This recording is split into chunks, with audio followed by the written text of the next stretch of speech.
Bueno, mi primer invitado de la mañana es el abogado Ángel Álvarez. Él ha sido en defensa de los responsables de la entrega de los auxilios económicos. Ángel, enviaste una extensa carta explicando el motivo bueno, está dentro de la ley entregar estos auxilios económicos, pero pues, es algo que puede ser legal, pero tal vez moralmente difícil de defender. Bienvenido a Next Noticias y buenos días. Muy buenos días, Fernando. Agradezco la invitación y también a quienes nos ven y nos escuchan en la mañana de hoy.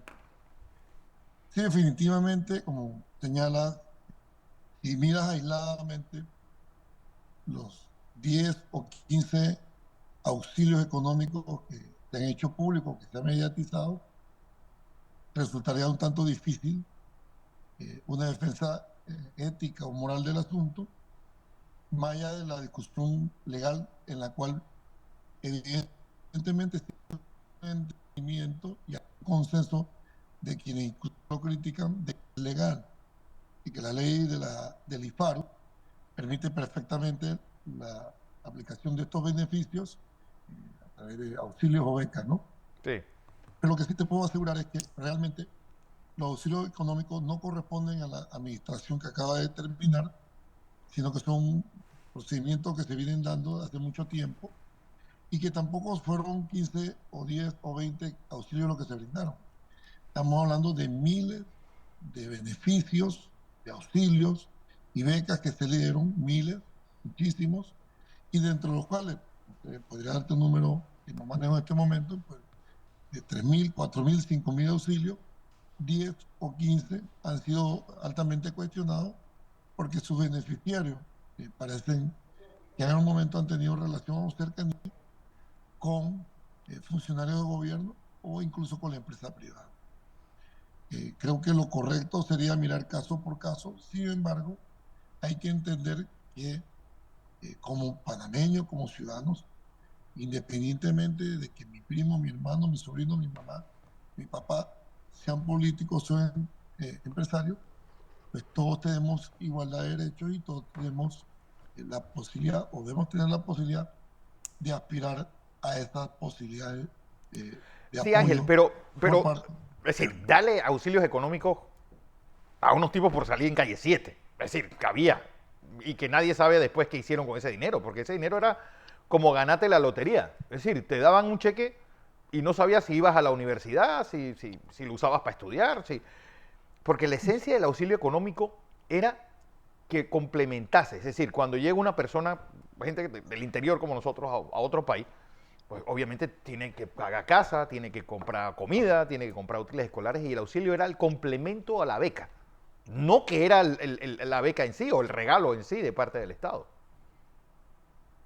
Mira, lo que plantea es una situación que evidentemente se logró corregir, según la información y registros que tengo, es que los auxilios económicos, las becas, bajo la administración del señor Meneses, se destinaban directamente a la institución educativa o al centro educativo al cual iba o asistía este beneficiado. Entiendo que en el pasado se le entregaba, como tú dices, un cheque a la persona para que utilizara esos recursos y a veces no se sabía en qué lo utilizaba o si lo utilizaba para estudiar o no. En esta ocasión, lo que se procuraba era, iba a estudiar en una universidad X, esta universidad puede ser el destinatario de estos fondos directamente. Y otra cosa, por lo tanto, no había cheque de que te llevabas para la casa a hacer lo que quisieras, no. Y dos, que evidentemente el auxilio, aunque fuese aprobado por un monto, el monto no era que se te entregaba de forma inmediata y para que pusiera él de forma arbitraria, no. Eso estaba sujeto al desempeño académico y la comprobación de ese desempeño tenía que estar debidamente documentado. Si usted pedía auxilio para estudiar en determinada carrera y usted no presentaba los resultados académicos de este periodo que había sido ya financiado, apagado o de alguna forma apoyado con este auxilio, usted no tenía derecho o no podía recibir o no puede recibir el auxilio que corresponde al siguiente periodo. Y en caso de que usted no alcanzara a aprobar la materia o la carrera o el programa que usted estuviese gestionando, aspirando, aplicando, entonces evidentemente ese auxilio se convierte en una deuda a favor de la institución y la institución tiene previsto mecanismos coercitivos judiciales para lograr la recuperación de este activo que se había invertido por parte del Estado en la educación de este panameño. Esa es la realidad, que evidentemente no es la realidad que a veces, como tú planteas, se puede llegar a suponer, que es que si me aprobaron $100,000 de auxilio, yo tomo esos $100,000 en un cheque, me lo llevo para la casa y me compro un carro. Bueno, es Esa que no hubo era la casos, fórmula. Ángel, hubo casos que le dieron más de $50,000 a una persona para ir a estudiar inglés. Es decir, ni que fueras a estudiar literatura inglesa.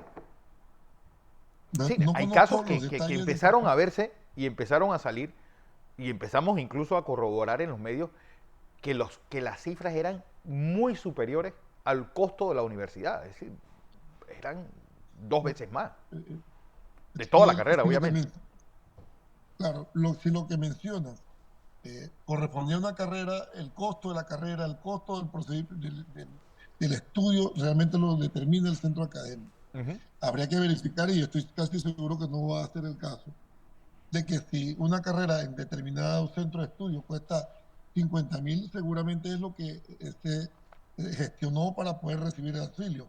Eh, y además de eso, pues, el precio por el estudio que se planteaba era propiamente determinado por cada institución y la mayoría de estas instituciones, según lo que entiendo, son instituciones en los Estados Unidos donde entiendo que las cosas operan de una forma distinta y donde existen múltiples controles para estas instituciones educativas.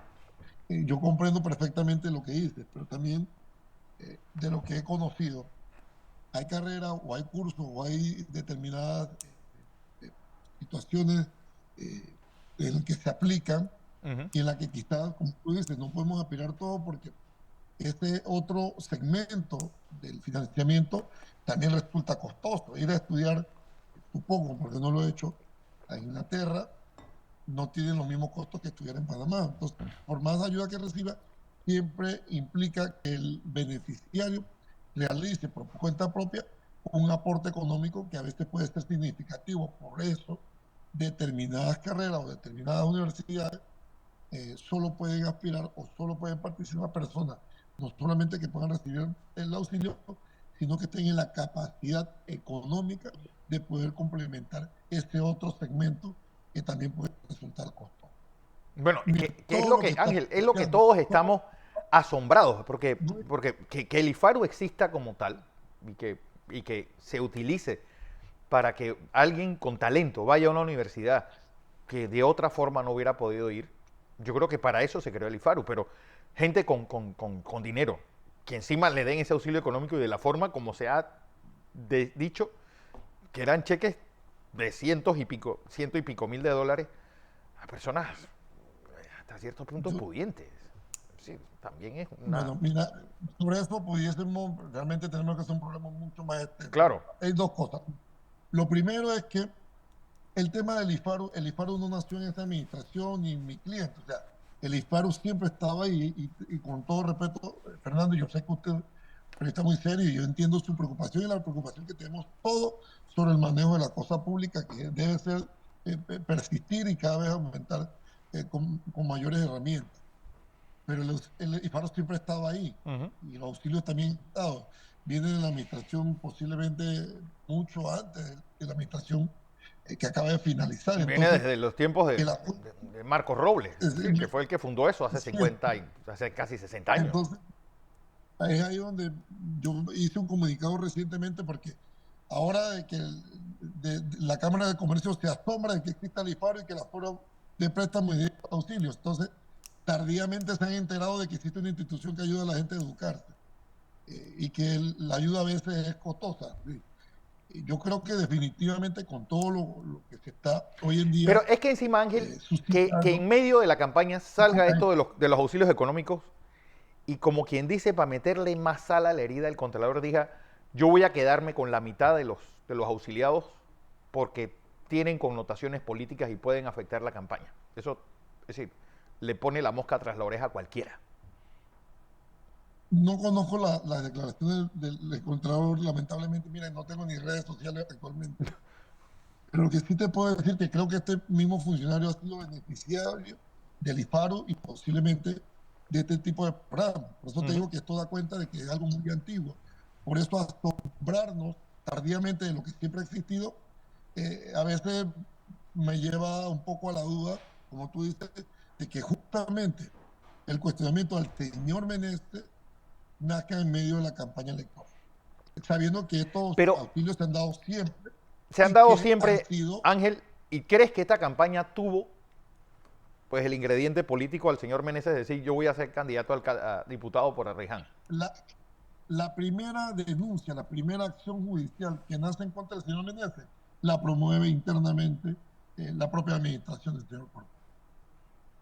Wow. Y él, evidentemente, era un joven, es un joven muy activo dentro de la política de su partido y en los rejuegos y las pasiones que motivan la política, pues no dudo que haya cierto ingrediente que ha marcado esto.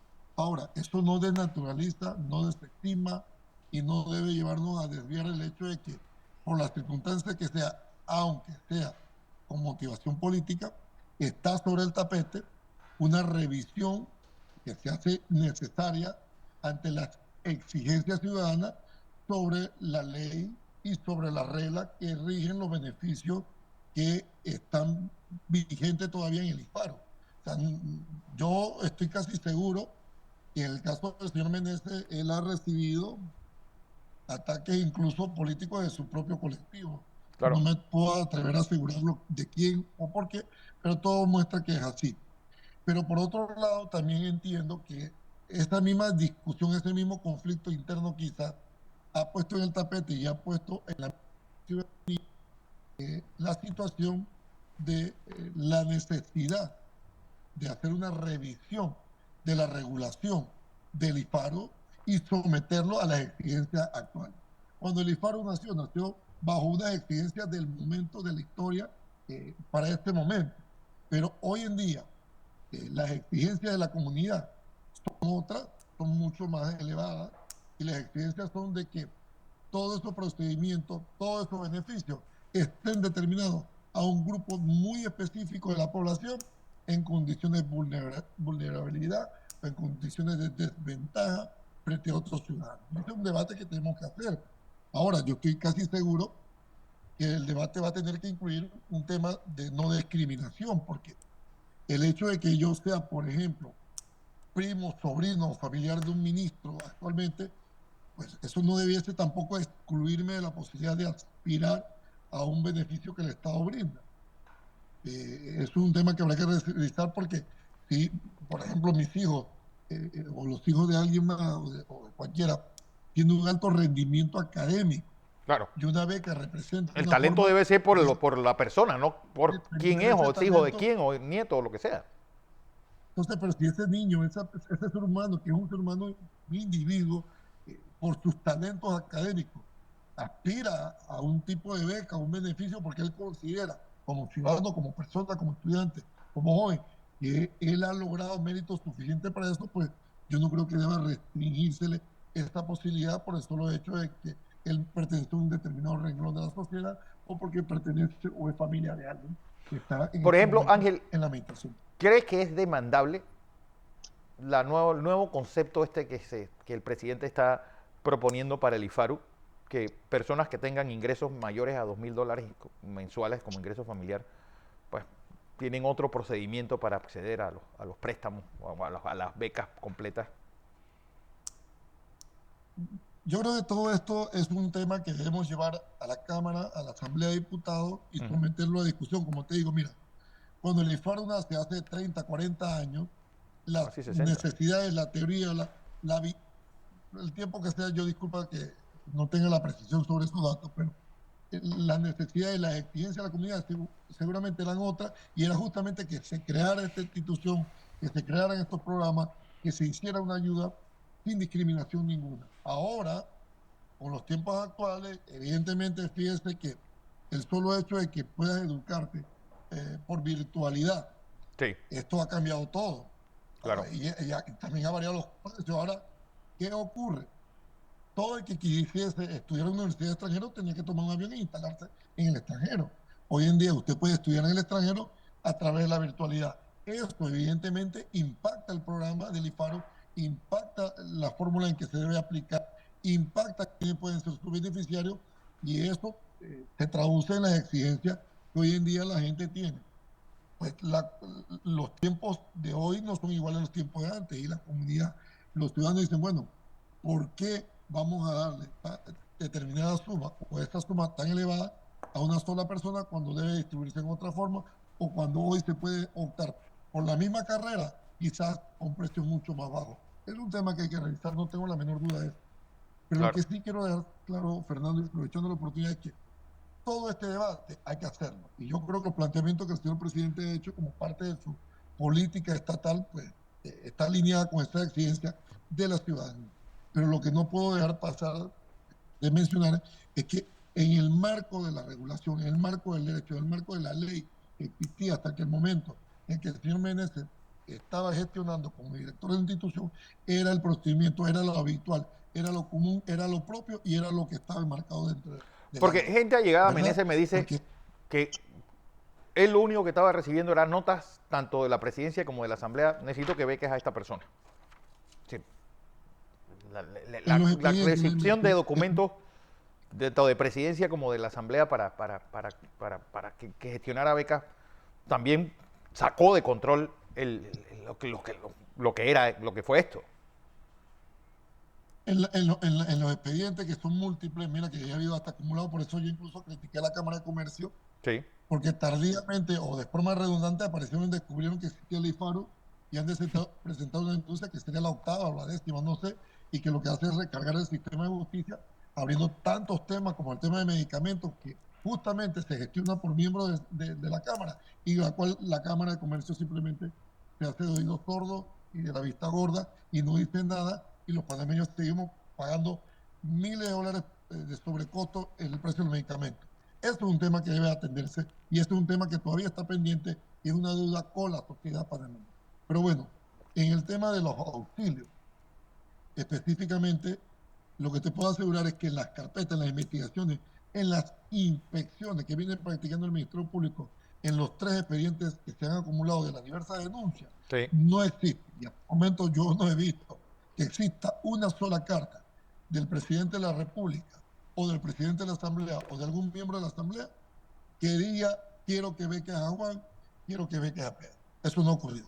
Y creo que la gran molestia también que ha elevado el nivel de la cobertura de esto es que el señor Meneses, mi cliente, cometió la gran imprudencia de decir o comentar públicamente que el señor Juan Diego Vázquez, exdiputado, se le había acercado para un tema de una beca de una llegada. El solo hecho de haber comentado esto lo ha hecho objeto de crítica y cuestionamiento, queriendo hacer ver de que él trataba de manchar la labor del señor diputado. Y creo que lo que ha hecho el señor Meneses es contar con absoluta transparencia, que es lo que la gente espera. Quien se le ha acercado y le preguntaron, ¿el señor Juan Diego se le acercó? Sí, y él dijo sí, se acercó, intentó conocer el procedimiento, me dijo que una llegada, un amigo, una amiga, no sé exactamente el grado de parentesco o de cercanía que tenía con el diputado, Sí. pues estaba o quería aspirar por eso. Ahora, la gran pregunta es, ¿el hecho de que fuera amiga, familiar o cercana al diputado impedía que esta joven recibiera el beneficio? Yo creo que no. Yo creo que no, yo tendría que salir en defensa de esto y decir no. Y el hecho de que el diputado Pero es que haya hay algo, tratado Ángel, que debería ser, pues el IFARU debería tomar en cuenta. Es decir, no tiene que intervenir un diputado. Si la persona merece la beca, que vaya a la ventanilla del IFARU y ahí mismo se le gestiona y con sus notas se sabe si es merecedora de esa beca o no. aquí yo estoy totalmente de acuerdo con eso. Los diputados deben mantenerse en la Asamblea cumpliendo con la sagrada labor que le encomienda la Constitución y la ley, que es hacer leyes. Entonces, pero mire, independientemente de los periodos en que estemos, usted ve a diputados que han logrado incluso la curul, lavando paradas, Sí, no, haciendo pintando puentes. puentes, pintando ríos, es decir, Yo le pintando pregunto, murallas. ¿esa es la labor de un diputado? Entonces, el concepto, la concepción que tenemos los ciudadanos, que está arraigada en nuestra sociedad, Pero es es que que el ahí entra diputado algo, no Ángel. se le Es corresponde. que el gran problema está en el despilfarro que ha habido en el subsidio electoral. Es decir, si alguien supiera a qué llega un diputado, no tendríamos que nosotros estar asombrados de ver gente barriendo paradas y pintando murallas siendo diputado. Sí, Porque los tipos no tienen ni pero idea qué es lo que llega hace un diputado. exacto. Entonces, si usted entiende la labor de un diputado tiene que concentrarse en su principal labor, que es esto, y de servir de contrapeso De en las acuerdo. acciones de los demás órganos del Estado.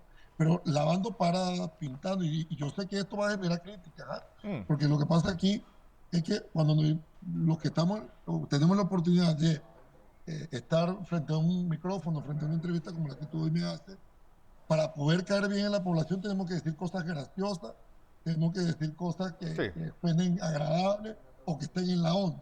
Pero si uno dice la verdad, o dice las cosas objetivamente, o lo dice con la posibilidad del conocimiento que se tiene, entonces, si no es acorde a esa línea, usted es objeto de crítica.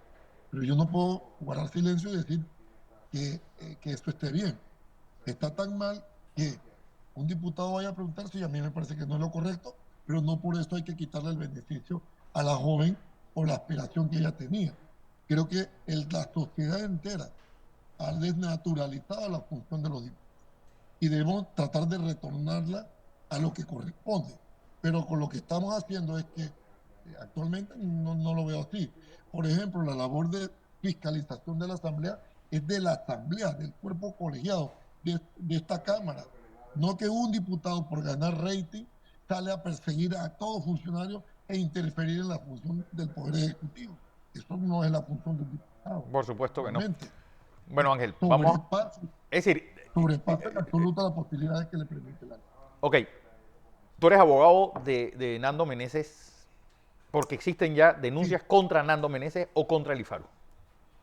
sí, existen denuncias directamente que están sobre el señor Meneses hace mucho tiempo y soy su abogado hace mucho tiempo. No es porque la Cámara lo denunció, ahora asumí la defensa del señor Meneses, como se ha dicho, y que he asumido con grandes costos la defensa del señor Meneses. El señor Meneses, desde el primer momento que existió una causa, decidió contratar a un abogado, pero no para entorpecer nada, ni para ocultar nada, ni porque tenga miedo de nada, sino que justamente entre el brazo de la justicia y las personas investigadas tiene que haber la gestión de un abogado que quien es el facilitador para que este proceso se dé. El señor Menéndez ha cooperado en todo lo necesario, incluso en la renuncia de su fuero, para permitir que la investigación continuara. Ahora, ¿cómo se renuncia a ese fuero? ¿Dónde se presenta? Son cosas en que evidentemente el abogado debe intervenir. Y esa ha sido mi labor. No porque ahora la Cámara lo denunció. El señor Bernardo Meneses, desde que la Fiscalía presentó la solicitud al Tribunal Electoral, él personalmente, con una carta suscrita por él, se presentó a cada tribunal de la justicia electoral y dijo, yo no quiero estar amparado por el beneficio de fuero penal electoral y quiero que se permita la continuación del método. Bueno, Incluso ha estado participando de estas investigaciones hace mucho tiempo. vamos a ver en qué termina todo esto, Ángel Álvarez. Gracias por esta participación Gracias, y esta muchas explicación gracias por la que invitación nos has y estado muchas dando. gracias por el tiempo.